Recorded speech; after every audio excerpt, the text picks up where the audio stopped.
भगवान विष्णु कहते हैं, सूर्य को ऐसे जल चढ़ाने से मनुष्य की आयु कम होती है, जाने सही विधि। दोस्तों, एक बार नारद जी भगवान विष्णु के पास आते हैं और उनसे पूछने लगते, हे प्रभु, सूर्य को जल देने का क्या औचित्य है? सूर्य को जल क्यों दिया जाता है? सूर्य को जल देने का क्या औचित्य है? सूर्य को जल क्यों दिया जाता है?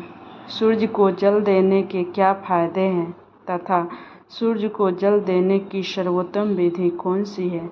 तब भगवान विष्णु नारद जी से कहते हैं, हे देवर्षि, आपने समस्त मानव जाति के कल्याण हेतु उचित प्रश्न किया है। सूर्य देव की उपासना अत्यंत शुभ फलदायी है। प्रत्येक मनुष्य को सूर्य को जल अवश्य देना चाहिए। हे देवर्षि, मैं आपको एक अत्यंत पवित्र कथा सुनाता हूँ, जिससे आपकी दुविधा समाप्त हो जाएगी और आपको आपके सभी प्रश्नों का उत्तर भी मिल जाएंगे। जो भी इस कथा का श्रवण करता है, उसे 100 वर्षों तक सूर्य को जल देने का फल प्राप्त होता है। इसीलिए आप इस कथा को ध्यान से पूरा जरूर सुनें। तो दोस्तों, भगवान विष्णु सूर्यदेव की महिमा का वर्णन करने के लिए नारद जी को एक अत्यंत पवित्र कथा सुनाई है।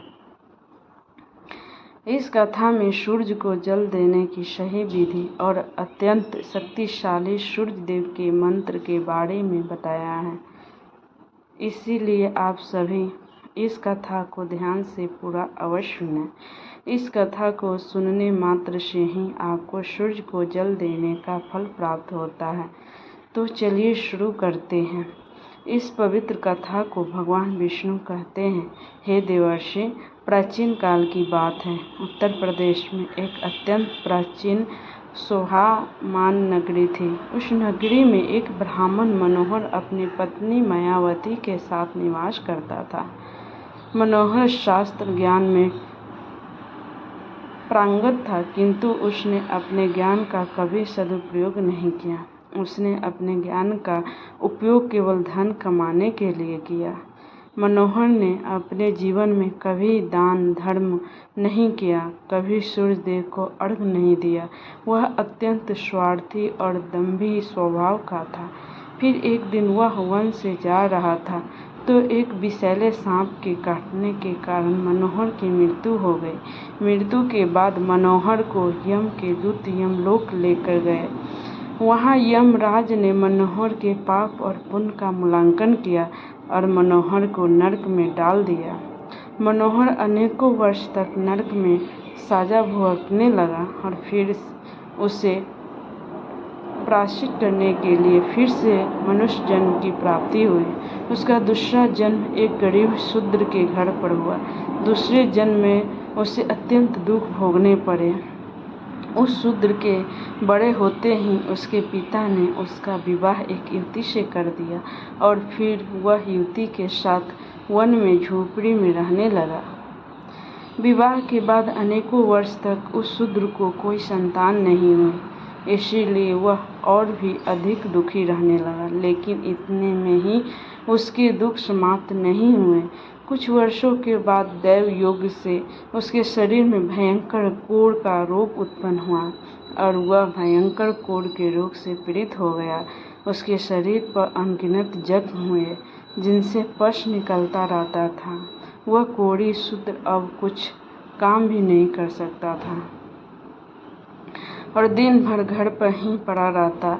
उसकी पत्नी एक पतिव्रता नारी थी। उसने पति को कोढ़ होने के बाद भी उसका साथ नहीं छोड़ा और वह उसकी नित्य सेवा करती रहती थी।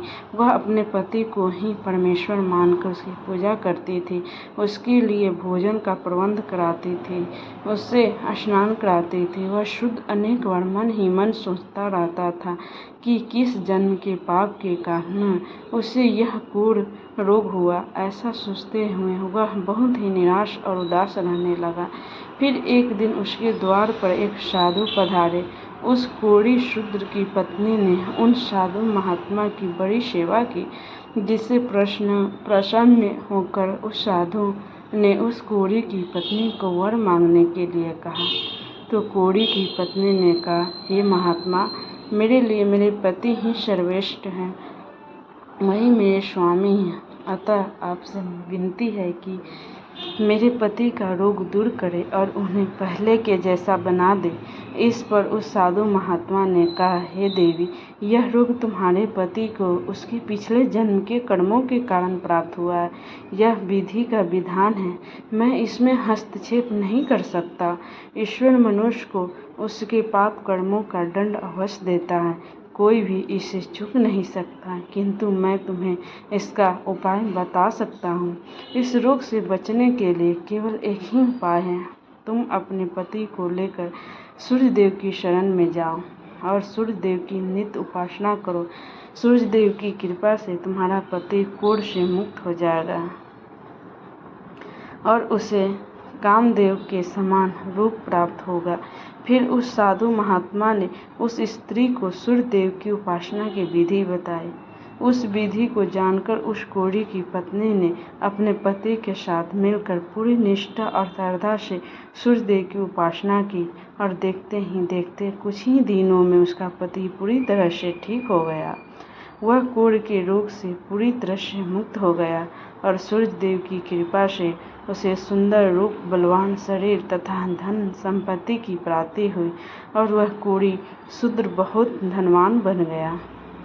हे नारद, अब मैं तुम्हें सूर्यदेव को प्रसन्न करने की विधि और मंत्र के बारे में बताता हूँ, जिसे करने से मनुष्य के सभी रोग नष्ट होते हैं, उससे उत्तम स्वास्थ्य और सुख समृद्धि की प्राप्ति होती है। भगवान विष्णु कहते हैं, हे नारद, रोज सूर्यदेव को जल चढ़ाना एक ऐसा नियम है जो मनुष्य के जीवन में बहुत बड़ा बदलाव ला सकता है। सूर्य शक्ति इतनी अलौकिक है कि इसके बिना यह पूरी धरती तहस नहस हो सकती है। सूर्यदेव प्रकाश, सकारात्मकता, इंद्रिय संयम, ऊर्जा आदि के देवता हैं। सूर्यदेव को मात्र जल चढ़ाने से सभी संकट दूर हो सकता है। संसार की हर परेशानी का हल सूर्यदेव के पास ही है। सूर्य देवता की उपासना करने से आत्मा की शुद्धि होती है और मनोबल बढ़ता है। सूर्योदय के समय सूर्य की किरणें से वातावरण पवित्र और सकारात्मक बन जाता है। यदि प्रतिदिन सुबह स्नान करके सूर्य देवता को मंत्रों का उच्चारण करते हुए जल चढ़ाते हैं तो इसके कई फायदे होंगे। कुंडली में अन्य ग्रहों की तरह ही सूर्य के शुभ या अशुभ स्थिति में होने से जीवन पर भी इसका शुभ या अशुभ प्रभाव पड़ता है। कुंडली में सूर्य यदि शुभ स्थिति में होता है तो हमें समाज में भरपूर मान सम्मान, यश और प्रसिद्धि मिलती है। वह कुंडली में यदि सूर्य अशुभ स्थिति में हो तो इसके विपरीत परिणाम मिलते हैं। इसीलिए कुंडली में यदि सूर्य की स्थिति मजबूत करनी है तो ज्योतिष शास्त्र में कुछ ऐसी चीज़ों के बारे में बताया है जिन्हें पानी में डालकर सूर्य देव को अर्घ्य देने से शुभ परिणाम प्राप्त होता है। किंतु मित्रों, कई मनुष्य सूर्य को जल देते समय बहुत सी गलतियां कर बैठते हैं। सूर्य को जल देते समय महत्वपूर्ण नियमों का पालन नहीं करते हैं। गलत तरीके से अर्घ्य देकर सूर्य देव का अपमान नहीं करना चाहिए, अन्यथा मनुष्य को कई कष्टों का सामना करना पड़ सकता है। साथ ही केवल सूर्य को जल देने से फल की प्राप्ति नहीं होती है। सूर्य को जल देते समय विधि का पालन करते हुए सूर्य देव के मंत्र का जाप करना भी आवश्यक है, तभी सूर्य को जल देने का फल मनुष्य को प्राप्त होता है। शास्त्रों के अनुसार सूर्य देव अप्रसन्न होने पर मनुष्य का बुद्धि का नष्ट हो जाता है, उसे चारों ओर से अपमान का सामना करना पड़ता है। ऐसे व्यक्ति की आंखों की रोशनी चली जाती है और उसे उचिष्ट भोजन प्राप्त होता है। फल स्वरूप व्यक्ति की बुद्धि नष्ट हो जाती है, उसकी स्मरण शक्ति कमजोर होती है, पिता पुत्र में अकारण ही वाद विवाद होने लगता है। सूर्य देवता रूठ जाने पर व्यक्ति पर गलत इल्जाम लगते हैं और उसके हाथ से अनजाने में कई अपराध हो जाते हैं। इसीलिए व्यक्ति को अनिष्ट कार्य करके सूर्य देव को रुष्ट नहीं करना चाहिए। सबसे पहले मैं तुम्हें सूर्य को अर्घ्य देने का अर्थ बताता हूँ। सूर्य को अर्घ्य देने से तात्पर्य है कि सूर्य देवता को भक्ति भाव से जल अर्पण करना। यह जल दोनों हाथों के उंजल बनाकर या तांबे के पात्र में शुद्ध जल भरकर उसे सूर्य देवता को समर्पित करें। लेकिन ध्यान रहे कि यदि हाथों की उंजल बनाकर सूर्य देवता को अर्घ्य दे रहे हैं तो हाथों की तर्जनी और अंगूठे को एक दूसरे से जोड़कर न रखें। ये दोनों हाथों के अंगूठे को फैला कर रखें। यदि हम तर्जनी और अंगूठे को जोड़कर रखते हैं तो यह राक्षसी मुद्रा बन जाती है और इस मुद्रा में सूर्य को अर्घ्य देना अशुभ माना जाता है। यदि पात्र में जल भरकर सूर्य देवता को अर्घ्य दे रहे हैं तो उस पात्र को दोनों हाथों के अंगूठों का स्पर्श न हो, इसका ध्यान रखें। अर्घ्य देते समय अपने दोनों हाथों के ऊपर उठाकर पात्र को पकड़े और सिर झुकाकर रखें। सूर्य देवता को अर्घ्य हमेशा सूर्योदय के समय देना चाहिए। उगते हुए सूर्य की उपासना करना हमेशा ही शुभ होता है। सूर्योदय के 2 घंटे बाद अर्घ्य देने का कोई भी औचित्य नहीं होता है। यदि किसी कारणवश आप सूर्योदय के समय अर्घ्य न दे सके तो 3 बार अर्घ्य देने की वजह 4 बार अर्घ्य दे और सूर्य देवता से क्षमा मांग ले। इससे दोष कम हो जाता है। सूर्य को जल तांबे के पात्र में ही देना चाहिए। तांबे को सूर्य देव की प्रिय वस्तु माना गया है, इसीलिए सूर्य को जल देने के लिए केवल तांबे से बने पात्र का ही प्रयोग करना चाहिए और धातुओं से बने पात्रों में सूर्य को अर्घ्य देने से कोई लाभ प्राप्त नहीं होता है। परमात्मा ने सूर्य को जगत में प्रकाश करने, संचालन करने, अपने तेज से शरीर में ज्योति प्रदान करने तथा जठराग्नि के रूप में अमावस्या में अन्न को पचाने का कार्य सौंपा है। इसी कारण से तांबे के पात्र में रखे जल को पीने से व्यक्ति पेट से जुड़े रोगों से भी मुक्त हो जाता है। उस तांबे के पात्र में गंगाजल या पवित्र नदियों का जल भरें। यदि ऐसा संभव नहीं है तो शुद्ध जल का प्रयोग करें। मात्र जल से कभी भी अर्घ्य नहीं देना चाहिए। जल के पात्र में जल के साथ मुख्य रूप से कोई भी लाल फूल, लाल चंदन और अक्षत जरूर डालें। आप चाहें तो इस जल में थोड़ा सा भी शहद, दूध या गुड़ इत्यादि भी मिला सकते हैं। सूर्य देव को अर्घ्य देने का सही समय तब होता है जब सूर्य ललिमा लिए हो, अर्थात जब प्रातः काल में सूर्य लाल रंग का दिखाई दे तो उस समय अर्घ्य देना सर्वश्रेष्ठ फल देता है। यदि किसी मनुष्य ने सूर्य को अर्घ्य देने का संकल्प लिया है तो यह संकल्प कभी नहीं तोड़ना चाहिए। जितने दिनों का भी संकल्प लिया हो उतने दिन सूर्य को अर्घ्य अवश्य देना चाहिए। यदि संकल्प को पूरा नहीं कर सकते तो ऐसा संकल्प नहीं करना चाहिए, इससे सूर्य देव रुष्ट हो जाते हैं। दोस्तों, भगवान श्री कृष्ण ने सूर्य देव को जल देने का मंत्र बताया है जिसका उच्चारण अवश्य करना चाहिए। वह मंत्र इस प्रकार है: ओम खगोलकाय नमः। इसके अलावा ओम घृणी सूर्याय नमः इस मंत्र का भी जाप कर सकते हैं। इस मंत्र का उच्चारण करके सूर्य को जल देने से दरिद्रता का अंत होता है और व्यक्ति को सुख समृद्धि की प्राप्ति होती है।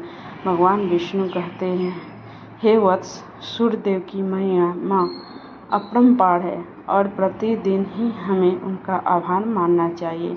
परंतु मुख्य रूप से रविवार के दिन सूर्य देवता का दिन माना जाता है। इसीलिए कुंडली से सूर्य दोष को दूर करने के लिए रविवार के दिन विशेष रूप से सूर्य देवता का उपासना रखना चाहिए और सूर्य से संबंधित वस्तुओं का दान करना चाहिए। सूर्य देव से संबंधित वस्तुएं हैं तांबा, गेहूँ, गुड़, चंदन तथा पीले रंग के वस्त्र आदि। इन वस्तुओं का रविवार के दिन दान करने से व्यक्ति के सभी दुखों का अंत होता है। यदि व्यक्ति बीमार है अथवा घर में सूतक है या अन्य कोई समस्या है जिसके कारण वह सूर्य देव को अर्घ्य नहीं दे पा रहे हैं तो इसके लिए शास्त्रों में मानस पूजा का प्रावधान किया गया है, अर्थात अपने मन में ही सूर्य देव को अर्घ्य दे सकते हैं। सूर्योदय पूर्व दिशा से होता है और यदि किसी कारणवश सूर्य देवता दिखाई नहीं दे रहे हैं तो उनका मन ही मन स्मरण करके पूर्व दिशा की ओर मुख करके उन्हें अर्घ्य दे सकते हैं, लेकिन कभी भी सूर्य को अर्घ्य देने का संकल्प ना छोड़ें। तो दोस्तों, इस प्रकार से भगवान श्री कृष्ण ने सूर्यदेव को अर्घ्य देने की विधि, सूर्यदेव की अर्घ्य देने का मंत्र बताया है। मैं आशा करती हूँ कि यह कथा एवं जानकारी आपको अच्छी लगी होगी। तो जय श्री कृष्णा जरूर लिखें, और यदि इस चैनल पर नए हैं तो लाइक, सब्सक्राइब और शेयर जरूर करें।